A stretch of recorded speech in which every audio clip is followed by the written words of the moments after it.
नमस्कार, आप देख रहे हैं आज तक। आपके साथ मैं हूं अंजना ओम कश्यप। वक्त हल्ला बोल का है। 4 जून को आए लोकसभा के नतीजों ने यह सुनिश्चित कर दिया है कि बीजेपी उत्तर प्रदेश को लेकर चिंतित है। तभी तो अखिलेश यादव कभी मॉनसून ऑफर लेकर आते हैं, कभी ललकारते हैं कि जिसने आपको हराया उसको हटाने की तो हिम्मत है नहीं। और ये सब कुछ, ये वाली बात तो अखिलेश यादव ने देश की संसद में कही है। किसकी तरफ इशारा था आप समझ रहे होंगे।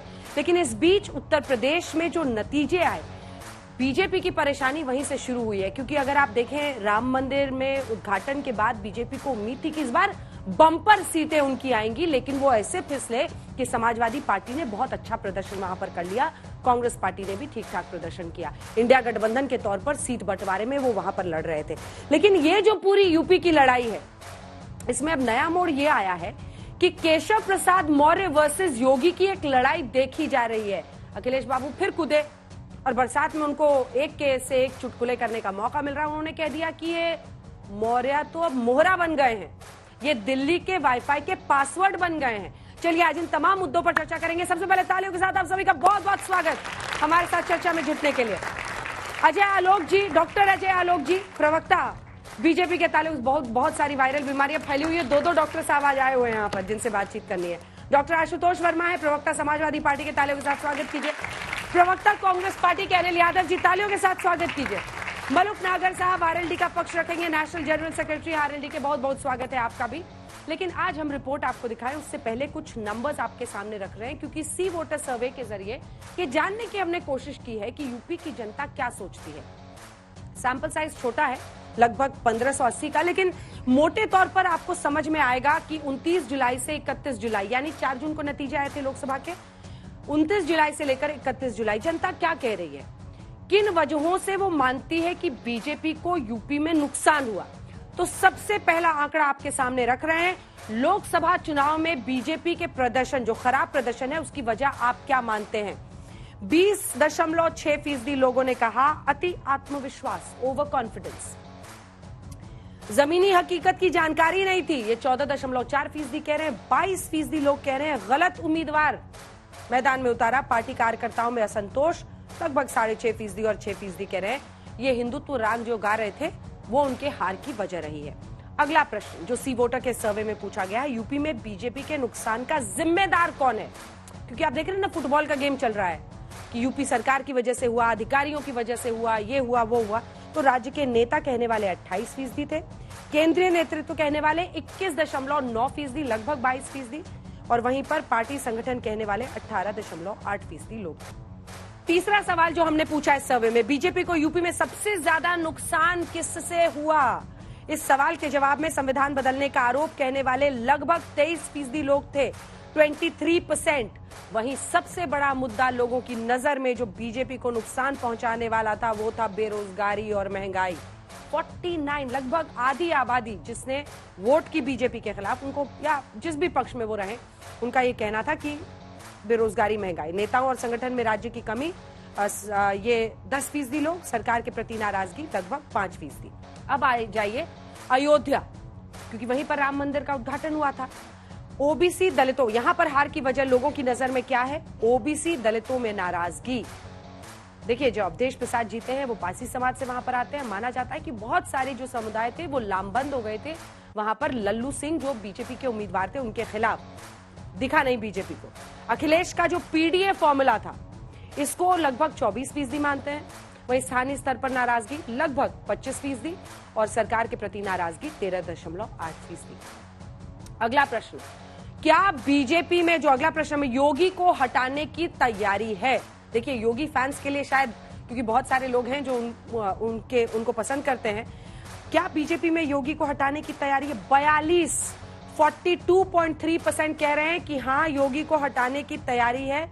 चर्चा हो रही है कहने वाले 28.6% और नहीं कहने वाले 20%। अगला सवाल, अगर योगी को हटाने की तैयारी है तो आखिर उसकी वजह क्या है आपकी नजर में। जब ये प्रश्न हमने पूछा, उनको ऑप्शन दिए, पार्टी का एक तबका नाराज 25%, गठबंधन सहयोगियों का दबाव 8%, केंद्रीय नेतृत्व नाराज है, ये लगभग 14%, नहीं हटाए जाएंगे लगभग 11% लोग। योगी विवाद में पार्टी नेतृत्व का स्टैंड क्या है। योगी के साथ वाले लगभग 35% कह रहे हैं हटाने की सोच रहे हैं, 29%। मध्यस्थता की कोशिश हो रही है, अभी बात चल रही है, शायद बच जाएं, शायद नहीं बच पाए, 7% राज्य के नेतृत्व पर छोड़ा। कुछ और प्रश्न है इस वोट सर्वे में, हम आपको बाद में दिखाएंगे। पहले ये रिपोर्ट आपको दिखा देते हैं, उसके बाद चर्चा की शुरुआत करें।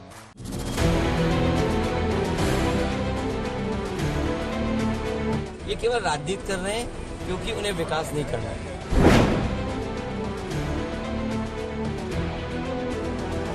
आप उनसे क्या उम्मीद करोगे? कोई एक्सप्रेस मांगते हैं यहाँ पर, कोई नया हॉस्पिटल मांगते हैं, नई यूनिवर्सिटी मांगते हैं, उन्हें तो उसी पे उलझा के रखना है राजनीति को।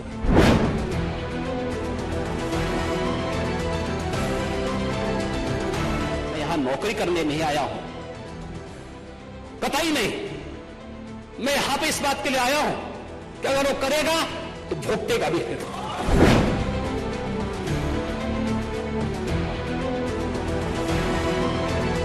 एक काट की हंडिया बार बार नहीं चढ़ने वाली, तो उसका समय पूरा हो गया।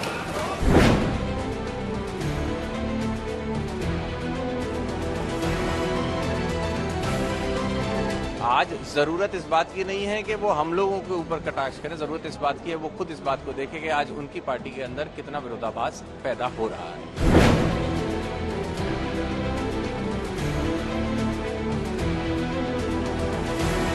सदन ने विधान परिषद में सहमति से इस बिल को प्रवर समिति को सौंपा है।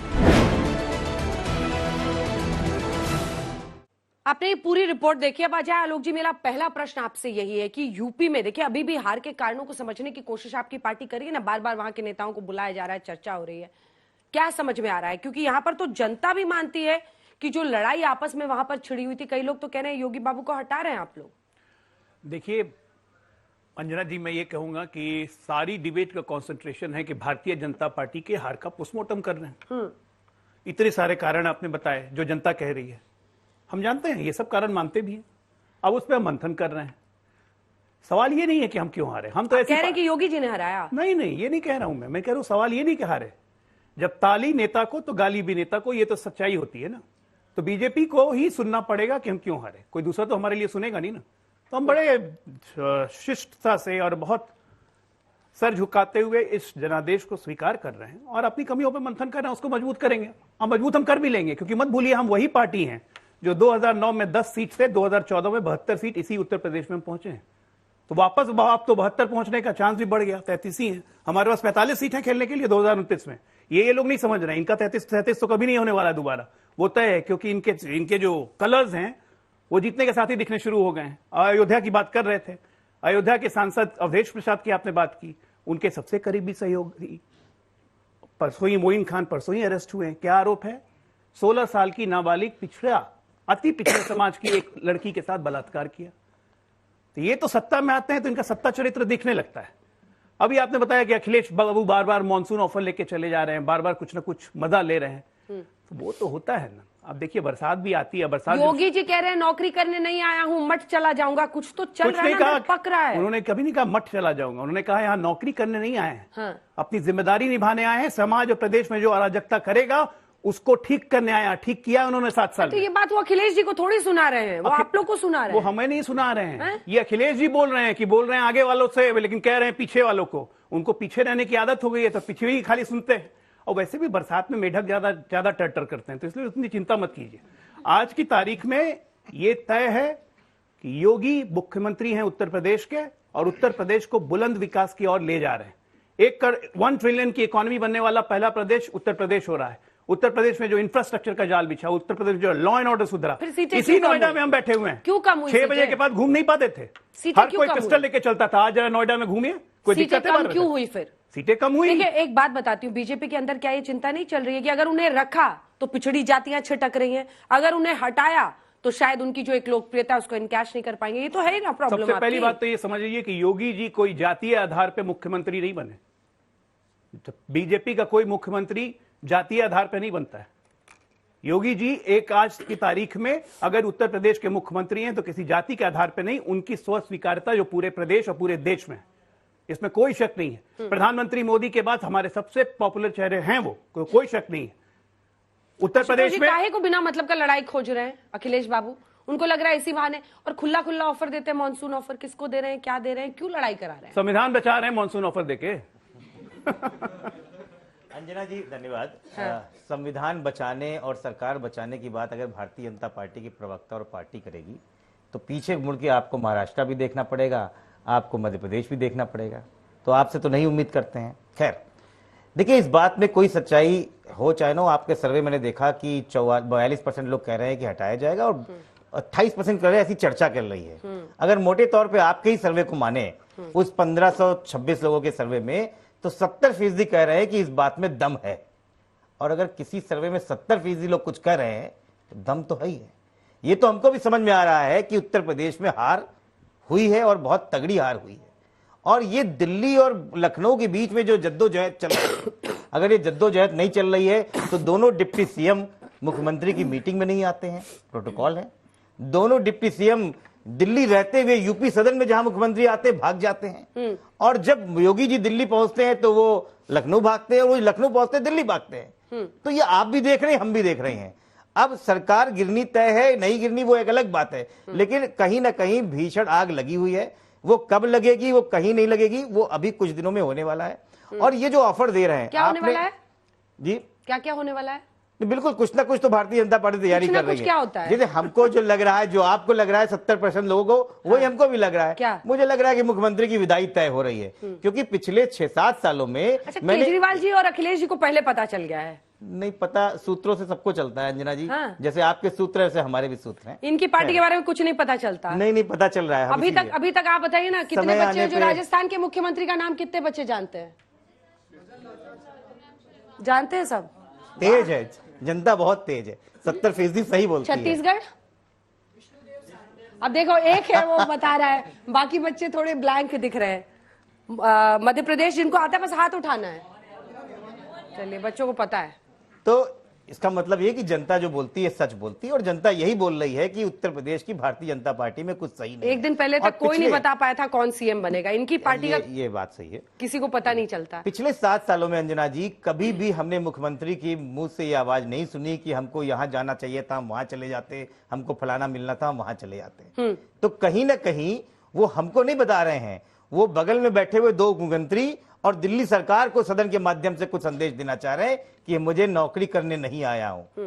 तो मुझे लगता है कि ये भी पता है आपको हकीकत कई खराब है, इसलिए एक विपक्ष होने के नाते हम तो ऑफर दे रहे हैं। मलूक साहब, जब इनकी लड़ाई चल रही थी चाचा से, तब तो आप लोग खूब ताली बजाते थे, बड़ा मजा आ रहा था। अब आपकी हो रही है, ये ताली बजा रहे हैं। मैं बस एक लाइन को बोलना चाहूंगा, इसका जवाब ये जो बार बार सरकार बनाने का ऑफर ऊपर लेके जा रहे हैं, तो एक शेर है कि अधूरी हसरतों का इल्जाम हमेशा हम पे ठीक नहीं है भाई। वफा आपसे जनता नहीं करती है, दोष हमें देते हो। कहाँ अधूरी हसरत लेके बैठे हो? मध्य प्रदेश और महाराष्ट्र की जनता कुछ ही दिनों में देने वाली है, चिंता मत कीजिए। मलूक साहब, अभी हमारे चाचा शिवपाल से जब लड़ाई होती थी, सुबह से रात तक आप लोग मजे लेते थे, ताली तो अभी ले रहे हैं। देखिए, अभी भी हमारे आशुतोष जी ने कहा, मध्य प्रदेश की बात करी, तो वाकई में ये पता नहीं लड़ाई कहाँ है। जब मध्य प्रदेश में कुछ दिन पहले चुनाव हुआ था तो कांग्रेस ने कहा हटाओ अखिलेश को, और उसको कांग्रेस को खामियाजा भी भुगतना पड़ा।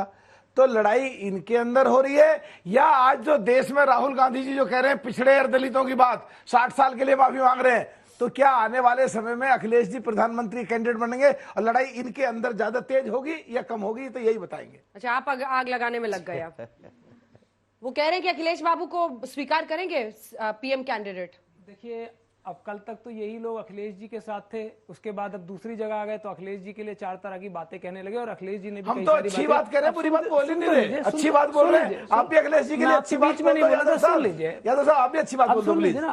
अच्छी बात तो मैं कह रहा हूँ, अच्छी बात जनता के लिए बोलिए ना। इंपॉर्टेंट ये नहीं है कौन कुर्सी में बैठेगा, इंपॉर्टेंट ये है कि जो नौजवान है इनको रोजगार मिलेगा या नहीं, ये जो आए दिन पेपर लीक हो रहे हैं ये बंद होंगे या नहीं, जो सड़क के जो आंकड़े भी वही कह रहे हैं, जनता की बात करती है। मैं देखिए, क्योंकि मुद्दा योगी जी की कुर्सी को लेकर चल रहा है, मैं आपको एक हकीकत बताता हूं। यहां प्रदेश की जनता हो, उत्तर प्रदेश की जनता हो या देश की जनता हो, इन्होंने दिल्ली वाली कुर्सी की दोनों टांगे तोड़ दी। अब सरकार बनाने के लिए एक टांग तो आई है बिहार से, दूसरी आई है आंध्र प्रदेश से। अब उसका जो गुस्सा है वो उत्तर प्रदेश पे निकल रहा है, इसीलिए वो लखनऊ वाली कुर्सी के पीछे पड़े हुए हैं और 2 लोग लगा रखे हैं उसकी 2 टांगे तोड़ने के लिए। एक वो वाले हैं जो हेल्थ मिनिस्ट्री में जाके जर्जर व्यवस्था है, उसके बाद भी वहां रील बनाते नहीं थक रहे हैं, और एक दूसरे वाले हैं वो बेचारे इसी कश्मकश में लगे हुए हैं कि संगठन बड़ा या सरकार। लेकिन मैं ये जानता हूं कि जनता लोकतंत्र में सबसे बड़ी है, सरकार और आवंटन सबसे बड़ी, और इसमें इनकी रस्साकसी में नुकसान किसका हो रहा है? इस प्रदेश की जनता का। उत्तर प्रदेश की जो कानून व्यवस्था है वो बिल्कुल ऐसी लीकेज हुई है उसमें कि कुछ बचा नहीं है। और मैं उदाहरण के रूप में आपको बता रहा हूं, ये फोटो है गोमती नगर की, मुख्यमंत्री आवास से चंद किलोमीटर दूर की। यहां पर 16 लोग मिलकर एक लड़की को बाइक पे बैठ के जा रही है, जबरन पकड़ के घसीटते हैं और उसे पानी में डाल देते हैं। ये मामला हमारे साथ किसी के साथ भी हो सकता है, कोई अपनी बहन के साथ जा रहा हो। आप मुझे बताइए, यदि किसी प्रदेश में ऐसा होगा तो आप कहेंगे कि कानून व्यवस्था अच्छी है? कोई नहीं कहेगा। मैं इससे भी बड़ा एक और उदाहरण देता हूं।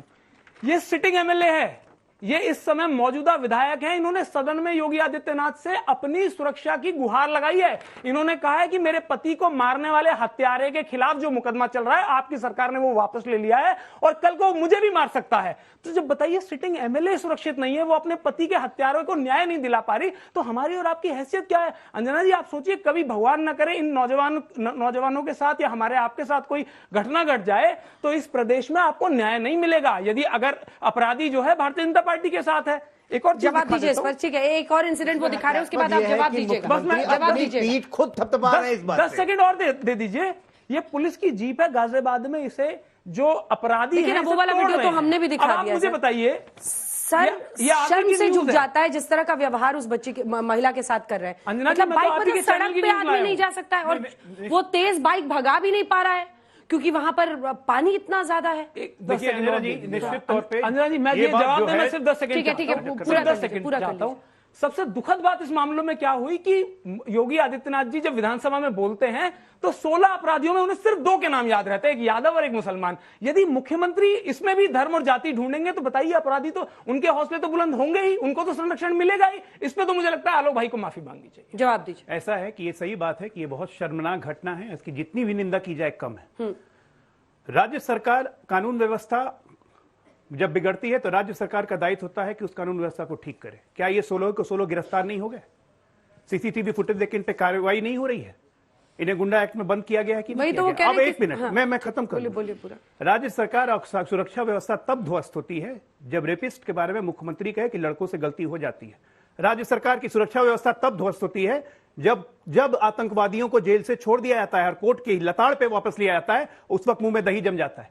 आज की तारीख में योगी आदित्यनाथ के राज्य में, मैं कह रहा हूं कि उत्तर प्रदेश जैसी लॉ एंड ऑर्डर की व्यवस्था कहीं नहीं है, कोई शक नहीं है इसमें। आप सबको नाम लेकर 2 जातियों का सिद्ध करना चाह रहे हैं। आपको सिर्फ दिखता है जाति, 2 जातियों का नाम लेकर मुख्यमंत्री 16 आरोपी थे, सिर्फ 2 का नाम लिया, एक यादव एक मुस्लिम और यादव का। एक मिनट, मुस्लिम और यादव दुनिया में हर चीज में जाति दिखती है, इनको दुनिया में अपराधी नहीं दिखता है, जाति दिखती है। समस्या ये, अगर मुख्यमंत्री झूठ बोल रहे हैं, अपराधी नहीं दिखता है। पूरा कर ले, इस पर जवाब दीजिएगा। सिर्फ 2 का नाम क्यों लिया 16 में से, आप बताइए। जो उनको याद रहा वो लिया। वाह, लिख के लाए थे नाम, जब मुख्यमंत्री की ये याद है, लिख के तो कोई पढ़ नहीं रहा, लिख के भाषण ले जाते हैं, ना लिख के कोई देता है पढ़ने के लिए इन लोग की तरह, ना लिख के भाषण ले जाते हैं, ना लिख के कोई देता है। समस्या ये है कि ये सत्ता के बिना जल बिन मछली छटपटा रहे। अब एक और मसाला देता हूं आपको, आप ही के चैनल ने चलाया डिजिटल आज तक यूपी तक में। सुल्तानगंज में गए थे भाई साहब, लगे जूता उता सिलने के लिए, सुल्तानपुर में। आज वही ये उत्तर प्रदेश की राजनीति करेंगे, जिलों का नाम नहीं पता। एक मिनट सुनिए, जिले का नाम नहीं पता, सुल्तानपुर का नाम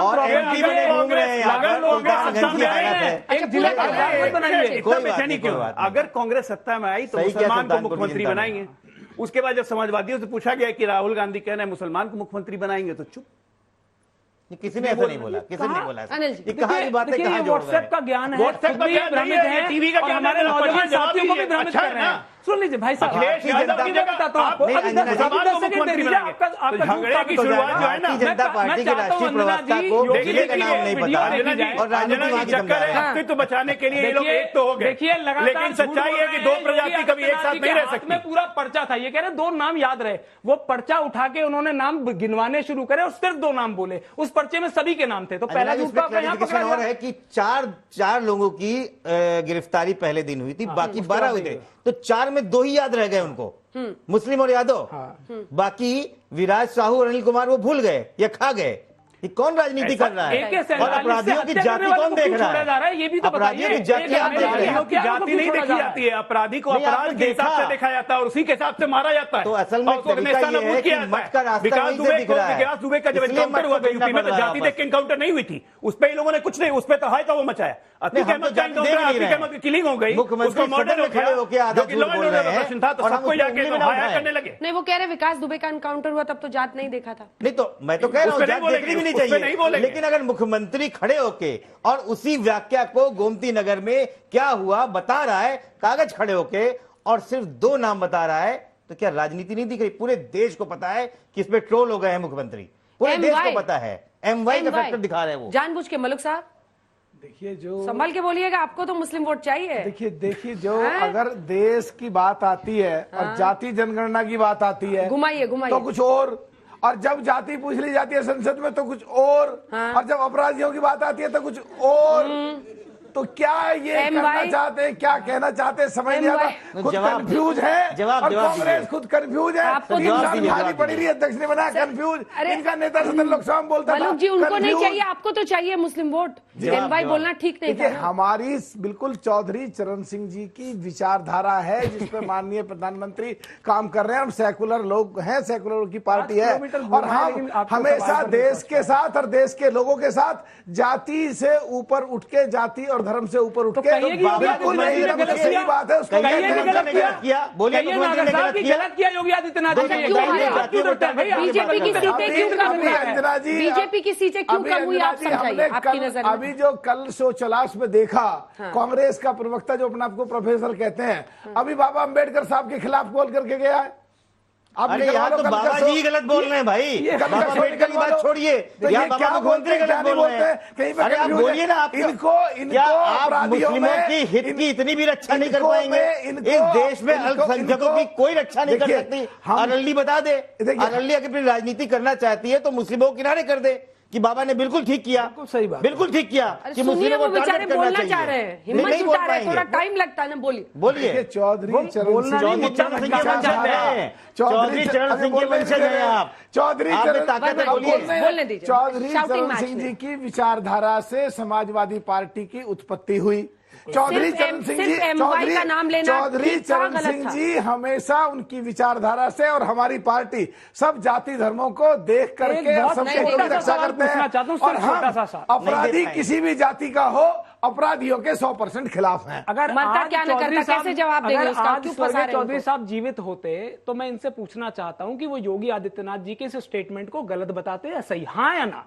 सब पता चल जाएगा। अभी विचारधारा भी पता चल जाएगी, हाँ या ना भाई साहब? आज तक आप मुसलमानों के, यादवों के खिलाफ हैं या अभी आज तक पे देखा है? कल जो शो बताइए अम्बेडकर साहब के उतारने वाली कांग्रेस पार्टी चौधरी साहब की दुआई दे रही है। ये तो है दोगलापन। भारत रत्न जाके मुख्तार अंसारी की कब्र पर फातिहा पढ़ते हैं, ये सिखाएंगे मुसलमान यादव? अगर कोई क्या बात कर रहे हैं? बाबर की नमाज, बाबर की कब्र पे जाके आराम से फातिहा पढ़िए, नमाज पढ़िए, ज्यादा हमें ज्ञान देने की जरूरत नहीं है। उसको नहीं बख्शेंगे। आडवाणी जी कहाँ गए थे? आडवाणी जी कहाँ गए थे? ठीक है ना, आपके आडवाणी जी कहाँ गए थे? आडवाणी जी कहाँ गए थे? आडवाणी जी कहाँ गए थे? आडवाणी जी कहाँ गए थे? आडवाणी जी कहाँ गए थे? जी, मेरा सवाल आपसे है। मैं गीतिका सिंह। मेरे साथ जब जाति और धर्म की बात आ ही गई है तो आपकी पार्टी के राष्ट्रीय अध्यक्ष राहुल गांधी जी कास्ट सेंसस की बात कर रहे थे। तो कास्ट सेंसस के तौर पे वो कहना चाहते हैं कि वो पिछड़ी जातियों के लिए आरक्षण बढ़ाएंगे। क्या जो आरक्षण पहले से दे रखी है वो कम है? आपने बड़ा अच्छा सवाल पूछा और ये सवाल उठता रहता है। हमें 50% आरक्षण मिला है, 50% लिमिट है, 49% है, उसमें 22% जो है पिछड़ों के लिए है, 27% पिछड़ों के लिए है और दलितों के लिए है, सबके लिए आरक्षण की व्यवस्था। मैं आपसे एक सवाल पूछना चाहता हूं कि जो 50% की जो आरक्षण की लिमिट है, यदि 50% का हिस्सा ओबीसी को, SC ST को मिल गया हो तो आप बिल्कुल उस पर डिबेट करिए। राहुल गांधी जी ने, आपको याद होगा, पार्लियामेंट में यह भी कहा था कि जब देश को चलाने वाले जो मैक्सिमम जो प्रिंसिपल सेक्रेटरीज होते हैं, जो कैबिनेट सेक्रेटरीज होते हैं, उनमें सिर्फ 3 ऐसे थे जो ओबीसी SC ST से आते थे, बाकी सब अगली जातियों के थे। ये उसके सवाल का जवाब है। भाई अगर वो पूछ रही है कि कितना आरक्षण देंगे, इतने दशकों तक 50% आरक्षण में उत्थान नहीं कर पाए। आरक्षण क्यों दिया? कांग्रेस पार्टी को अचानक पिछले 5 सालों से लग रहा है कि हम रिजर्वेशन बढ़ा देंगे। अंजना जी- 80% कर देंगे तो देश में सामाजिक न्याय आ जाएगा। अंजना जी, देखिए आरक्षण की व्यवस्था जितनी परसेंटेज उस आरक्षण में उस व्यवस्था में सीधा मिला सीधा हुआ बताओ, है जाति जनगणना होगी, आरक्षण होगी, बढ़ाओगे बिल्कुल, या हाँ नहीं? बिल्कुल बढ़ाएंगे, बिल्कुल बढ़ाएंगे, कितना सबके सामने बढ़ाओगे? कह रहे हैं, कितना बिल्कुल बढ़ाओगे? बढ़ाएंगे। अरे जब जनगणना तक तो होने दीजिए, बढ़ा देंगे उसी के अरे हिसाब से। बिल्कुल, आज आपको बता, हम कह रहे हैं सबके सामने बढ़ाएंगे, जब तक पिछड़े दलित आदिवासियों को वही उनका पूछ रही, अधिकार क्यों नहीं मिलेगा बढ़ाएंगे, तब वो तक पूछ रही है। बढ़ाएंगे। इसलिए बढ़ाएंगे कि जो 50% की आरक्षण की लिमिट है, अभी तक पिछड़े दलित आदिवासी उस लिमिट के आसपास भी नहीं पहुंचे हैं, आधे भी नहीं पहुंचे हैं। केंद्रीय यूनिवर्सिटीज में आज भी पिछड़े दलित आदिवासियों के जो घर के लोग हैं, जो परिवार के लोग हैं, ना पढ़ाई में 10% हो पा रहे हैं, ना प्रोफेसर 10% बन पा रहे हैं। जो आबादी 80% है देश की आबादी, लेकिन नौकरियों में वो 8% है, तो क्या उसको सब गलत नहीं हो रहा है? 20% लोग देश को चला रहे हैं, 80% जो है अंजना जी, उनके 10 नौकरों की सेकंड। तरह चले जा रहे हैं, तो आरक्षण से बराबरी आएगी, इसमें दिक्कत क्या है? अंजना जी 10 सेकंड बस बोलना चाहता हूँ, बस 10। हमारे देसी गांव में एक कहावत है, बाप ने मारी पूतनी बेटा तीरंदाज। नेहरू क्या बोले थे? आरक्षण 2 दर्जे का नागरिक बनाएगा। जवाहरलाल नेहरू कोट। राजीव गांधी, बुद्धुओं को आगे नहीं बढ़ाएंगे at the cost of reservation. अब जवाब दे। ये राजीव गांधी थे, लोकसभा में 1.5 घंटा आरक्षण के मोहन खिलाफ बोले। भागवत ने समाज के बिहार तोड़ना, में ये कहा था कि आरक्षण को राहुल खत्म गांधी कर देंगे। संविधान दिखा आप इसी जिन्होंने मोहन भागवत ने बिहार में एक second, stop this shouting match, all of you please. जिसका मैं नाम लूं वही बोले, शाउटिंग मैच मत कीजिए प्लीज। आज तक मैं शाउटिंग मैच नहीं अलाउ करूंगी। जिसके पूरी पूर्वज कीजिए, मैं लगातार- आप हाथ उठाइएगा, मैं जिसके आऊंगी सब। पूर्वज हिंदुस्तान की आजादी से लेके आज तक आरक्षण का विरोध करते रहे, पार्लियामेंट में भाषण दिया, उनके राहुल गांधी कह रहे हैं संविधान दिखा कि आरक्षण। अरे कांग्रेस तो शुरू से आरक्षण विरोधी रही है। मैं ऑन कोर्ट कह रहा हूं, रिकॉर्ड कह रहा हूं, झूठ नहीं बोल रहा हूं। अगर झूठला दे तो ठीक, नहीं, पर राजीव गांधी अगर के लिए माफी मांगेंगे जो संसद में उन्होंने भाषण दिया आरक्षण का विरोध में, मंडल कमीशन का विरोध में। 23 साल का लेकर कमीशन की रिपोर्ट पर लेकर बैठ गए। नेहरू के लिए माफी मांगेंगे, इंदिरा गांधी के लिए माफी मांगेंगे आप? सुन लो क्या, ओबीसी कमीशन को 23 साल तक संवैधानिक दर्जा नहीं दिया, माफी मांगेंगे?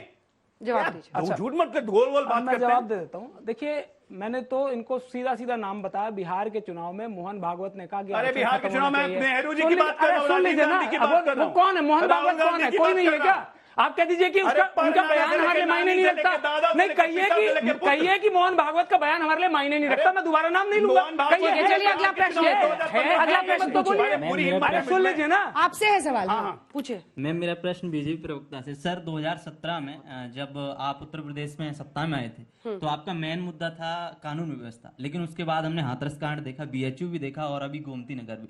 इस हिसाब से स्पष्ट होता है कि आप कानून व्यवस्था के मुद्दे बिल्कुल फेल हो चुके हैं। 2027 में आपका चुनावी मुद्दा क्या हुआ? ये आपका मानना हो सकता है कि हम कानून व्यवस्था में फेल हुए, लेकिन एक बात तो बता दूं कि कोई भी सभ्य समाज में आप अपराध रोक नहीं सकते, अपराध पे नियंत्रण जरूरी है। तो क्या आप लोग मानते हैं कि नहीं कि उत्तर प्रदेश में अपराध और अपराधियों पे नियंत्रण और अंकुश है या नहीं है? जितने लोग मानते हैं तो हाथ उठा दीजिए।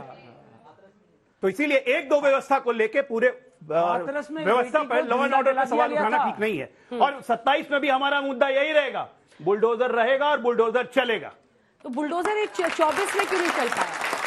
24 में भी बुलडोजर चला, कहाँ चला? बड़ी अच्छी आप पंचतंत्र। फिसल गए, कहाँ पहुंच गए? अंजना जी All time पंचतंत्र highest। की कहानी बताई है योगी जी ने, पंचतंत्र की। हाँ।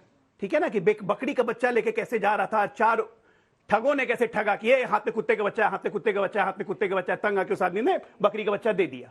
बोला अब ये नहीं चलेगा, 1 लाख खटाखट आएंगे, खटाखट। अरे 27 में सफा चट हो जाएंगे। खटाखट तो दूर का बात है। ये इस देश के नौजवानों को ये सब सिखाएंगे। संविधान ये सत्ताधारी पार्टी के प्रवक्ता हैं, इनकी भाषा देखिए, कुत्ता लेके जा रहे हैं, ये लेके जा रहे हैं, ये सिखाएंगे आप लोगों को। नहीं, मेरी बहन ने बड़ा अच्छा सवाल पूछा कि आरक्षण कब तक और क्यों। बहन नहीं, इसलिए कब क्योंकि तक और क्यों नहीं पूछा? कितना बढ़ाएंगे? कितना बढ़ाएंगे? अभी ठीक है, 50% दे रहे हैं, हाँ, अभी और कितना बढ़ाएंगे? देखिए उसी की व्यवस्था करने के लिए जातिगत जनगणना की बात हो रही है। इस देश में छत्रपति साहू जी महाराज जो एक बड़े राजा थे, उन्होंने सबसे पहले जो है जनगणना के हिसाब से अपना रिजर्वेशन दिया और वो काफी धनाढ़ थे, उनको पैसे की जरूरत नहीं थी। तो आरक्षण कभी भी गरीबी उन्मूलन नहीं हो सकता है, वो सामाजिक न्याय की बात करता है। हमारे पास आज भी 1931 के बाद से कोई आंकड़े नहीं है और मंडल कमीशन की जो हम लोगों की रिपोर्ट बनी थी वो उसी आंकड़े पे पड़ी थी। इस बात को हुए 92 साल हो गए हैं। 92 साल में पुश्ते बदल जाती हैं। तो क्या आज हमारी जितनी भी नीतियां, चाहे प्रधानमंत्री मोदी बना रहे हो या जवाहरलाल नेहरू ने बनाई हो, वो नीतियां क्या ये वाजिब नहीं होंगी कि आज के सामाजिक ढांचे को देख के बनाई जाए? तो जाति जनगणना करने में कोई परेशानी नहीं है। नहीं, लेकिन देखिए, सवाल है कास्ट और रिजर्वेशन सिर्फ मुद्दा नहीं है। अगर 42% लोग ये साफ कह रहे हैं कि महंगाई और बेरोजगारी की वजह से हारे, तो फिर ये तो समझना पड़ेगा ना कि ये सबसे बड़ा मुद्दा है जो लोगों से जुड़ा हुआ है। देखिए मंजना जी, जो अभी नीति की बात कर रहे हैं हमारे समाजवादी के साथी और कांग्रेस के, जब नीति 49% माफ कीजिएगा, 49.3% नीति आयोग की मीटिंग होती है और जहां मुख्यमंत्री बुलाए जाते हैं और 2047 तक एक पूरे मजबूत भारत और डेवलप्ड भारत की बात होती है, वहां बायकॉट कर देते हैं या नीतियां बताने की बात कर रहे हैं। समझ नहीं आ रहा क्या कहना चाह रहे हैं। क्यों बॉयकॉट करते हैं? महिला आरक्षण का विरोध करेंगे समाजवादी पार्टी, प्रमोशन में आरक्षण का विरोध करेगी समाजवादी पार्टी, और बात करेगी आरक्षण की। अरे कांग्रेस और समाजवादी अपने दोहरे चरित्र का इतने दोहरे हो गए ना कि लोग को आप पे भरोसा ही नहीं है। गलत मत बुझिए, भरोसा नहीं है, कभी भी नहीं है। लगातार सिर्फ और सिर्फ गुमराह करने का काम करते हैं। मैंने इनसे पूछा, अभी एक विधायक का मैंने आपको फोटो भी दिखाया, उनका बताया कि उनके पति जो वो भी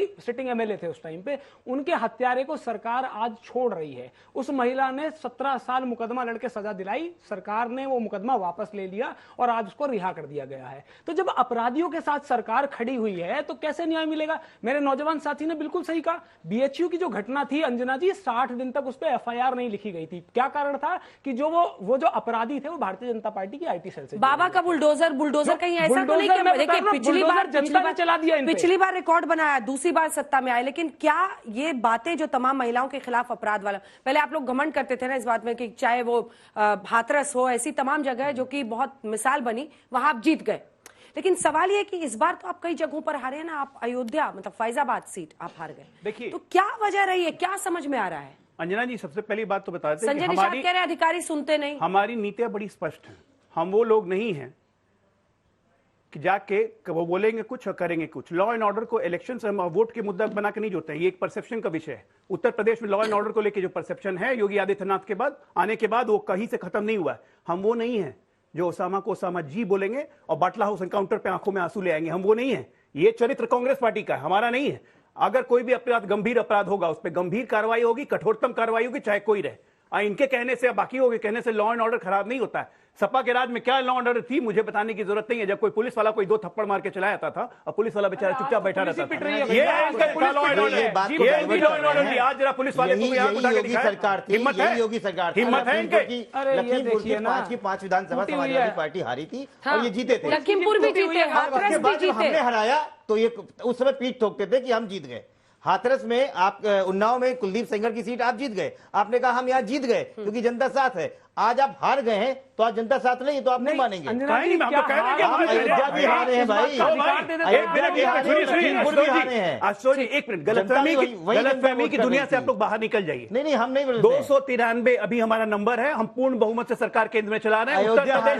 उत्तर प्रदेश में 280 की सरकार है। एक मिनट, बीजेपी गफलत से बाहर निकलो भाई। कब तक? 5 साल अभी हम ही है सत्ता में और अगले 20 साल भी हम ही रहेंगे। गफलत से कब तक नहीं निकलोगे? कब तक आप तो जानते हैं क्या बचा है? धीरे धीरे अरे बहुत युवावस्था में डिमेंशिया की तरफ चल जाएंगे अगर गफलत से बाहर नहीं निकलेंगे तो। आपने कहा कि आप रिजर्वेशन को बढ़ाकर 80%। देखिए यूपी इशू है, आप समझिए यूपी के मुद्दे पर हम लोग चर्चा कर रहे हैं, लेकिन बार बार अगर बच्चे आरक्षण पर जा रहे हैं तो इसकी एक वजह है। ये भी आप लोगों को, अगर मैं बेरोजगारी महंगाई जैसे मुद्दे पर 50% कह रहे हैं कि उन्होंने वोट दिया, फिर भी आप लोग को लगता है कास्ट पर ही होगा, आरक्षण पर ही। अगला सवाल है, सुन लीजिए। तो अगर आप 80% बढ़ा के करने वाले हैं रिजर्वेशन, ठीक है, जो भी आप जितना भी बढ़ाएंगे, तो आप क्या चाहते हैं? हम जनरल वाले ये गोला छोड़ के कहीं और शिफ्ट हो जाए?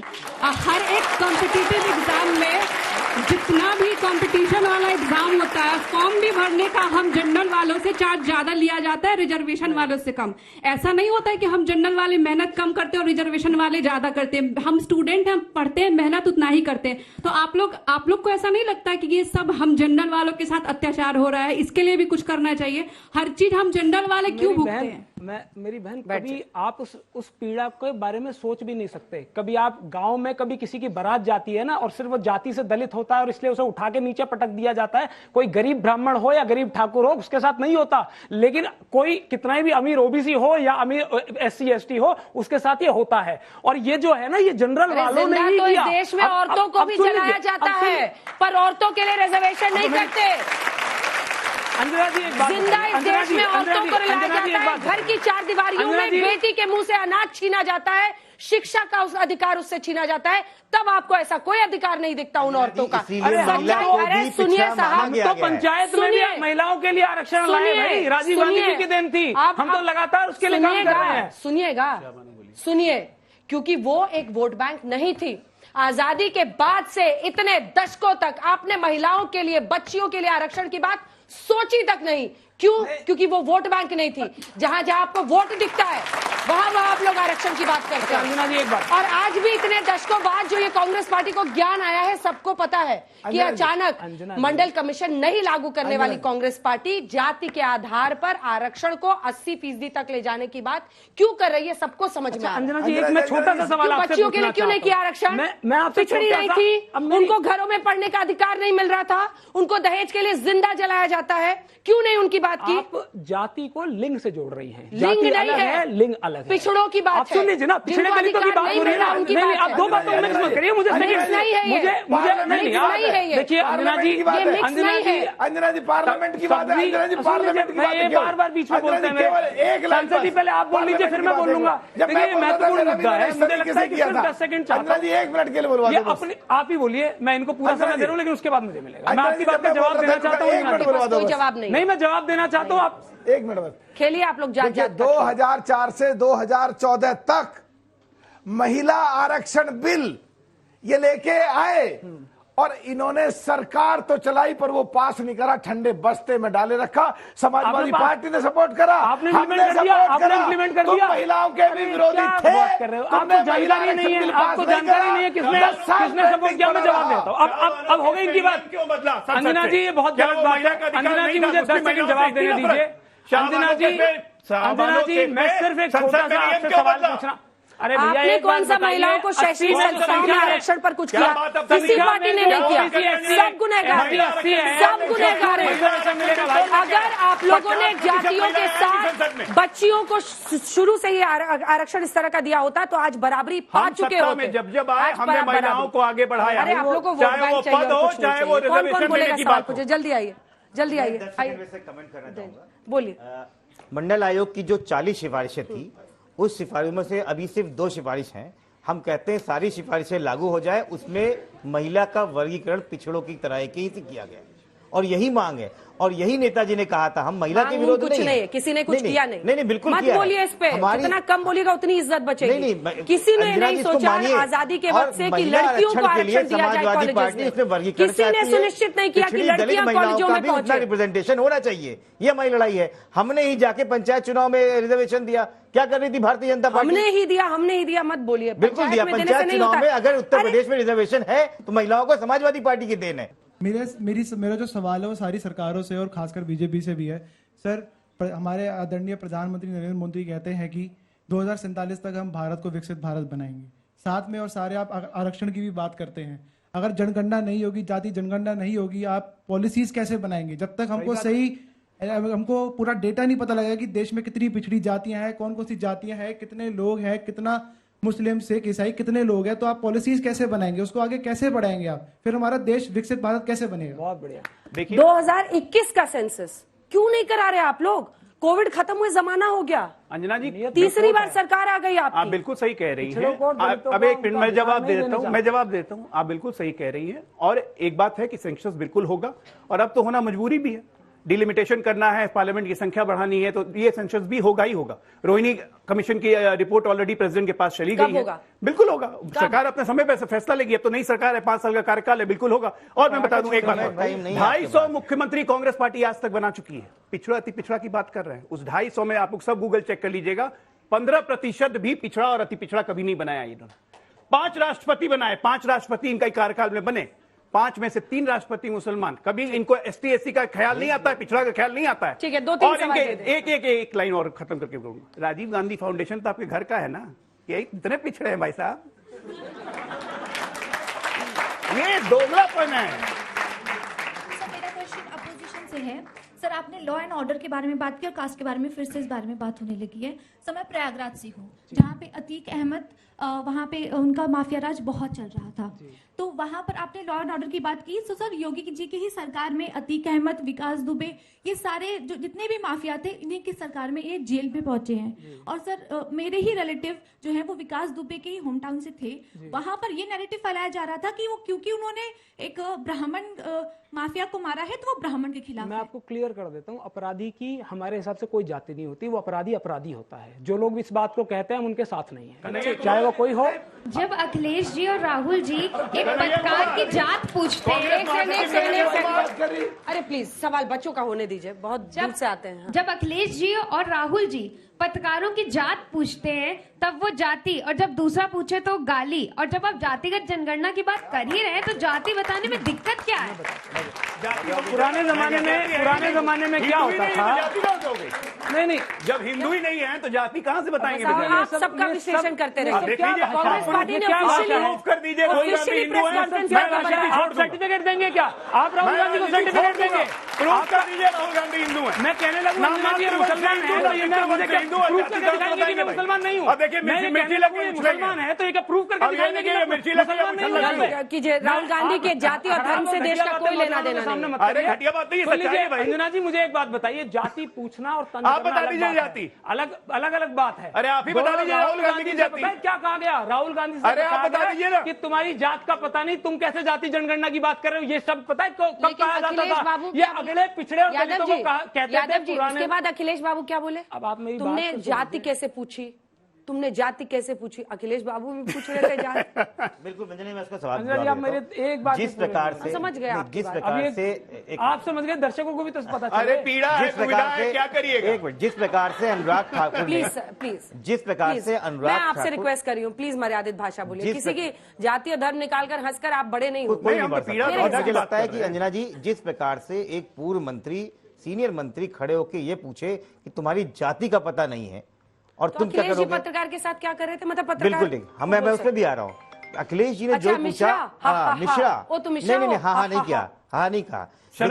एक मिनट सुन लीजिए, हमारा भारत का संविधान, हमारा बिल्कुल ठीक, हमारा भारत का संविधान पिछड़े दलितों और अल्पसंख्यकों को प्रोटेक्शन देता है इस बात पे, और किसी की जाति या नाम पूछने में कोई शर्म नहीं है। लेकिन इस तरीके से तंज करना, उनके परिवार के ऊपर उंगली करना, उनकी परवरिश पे उंगली, और वो भी केंद्रीय मंत्री और प्रधानमंत्री उसको शाबाशी दे, ये हम अपने देश को लेके जा रहे हैं। ये गैर संसदीय है। जात वालों को बड़ी जात वाले ऐसे करके ही देखिए, अच्छा हुआ कि जात से हम लोग का ऑब्सेशन खत्म हुआ। ये बच्ची बेरोजगारी पे सवाल पूछ रहे, पूछे। सर आपने हमें एम्प्लॉयमेंट के लिए एक नंबर दिया था, हम यहाँ पर केवल नीट पेपर लीक देख रहे हैं। कभी हम देख रहे हैं कि जो हमारा नेट का पेपर है वो रद्द कर दिया जाता है, एम्प्लॉयमेंट हमें मिल नहीं रहा है। पुलिस का जो पेपर हुआ था वो दोबारा हुआ नहीं अभी तक। यूपीपी पुलिस का पेपर भी लीक करवा दिया गया था, आपने बच्चों को बुला लिया, फिर वो भी नहीं, इस वजह से हारी है ना। और आपकी पार्टी के नेताओं ने भी कहा कि पेपर लीक सबसे बड़ी वजह है। आपकी पार्टी के नेताओं ने कहा बैठक में। निश्चित तौर पे हम अपनी जिम्मेदारियों से पीछे नहीं हटते हैं और इसीलिए पेपर को रद्द भी किया गया, दोबारा पेपर भी होगा। और हम पूरा प्रयास कर रहे हैं उत्तर प्रदेश में भी और केंद्र सरकार के स्तर पे भी। परीक्षा लीक पे कानून आया है, कठोर से कठोर सजा देने की। से कोई उपाय है सर? पेपर लीक बुलडोजर से कोई उपाय है पेपर लीक रोकने का? ये बच्चे मतलब इनका भविष्य है। नहीं, निश्चित तौर पे ये जितने पेपर लीक माफिया हैं ऑलरेडी जेल जाना शुरू हो चुके हैं, कोई नहीं बचेगा, ये हम एश्योरेंस देते हैं। और इसके मामले में केंद्र सरकार हो चाहे हमारी राज्य सरकार हो, ये बहुत गंभीर है, हम किसी को छोड़ने वाले नहीं। और अपनी जिम्मेदारी दो लाइन का कंक्लूडिंग रिमार्क। देखिए, यूपी में वो है, लेकिन आप भी इनके कंधे पर सवार होकर कुछ वहां पर पाए हैं, ऐसा नहीं है। समाजवादी पार्टी ने जबरदस्त परफॉर्मेंस की है, कांग्रेस उनके साथ थी, इसलिए आप ये परसेप्शन है, इस पर आपका क्या जवाब है? देखिए, यूपी में क्या हम लोगों ने जो न्याय पत्र बनाया उसमें हमने नौजवानों की बात करी, नौकरियां 30 लाख नौकरियां देने की बात करी, उसी की वजह से नौजवान हमारे साथ आए। महिलाओं को पेंशन देने की बात करी, उसकी वजह से महिलाएं हमारे साथ आई। किसानों के बारे में बात करी, तमाम वर्गों की बात करी। सब लोग कांग्रेस पार्टी के ताली बजाइएगा।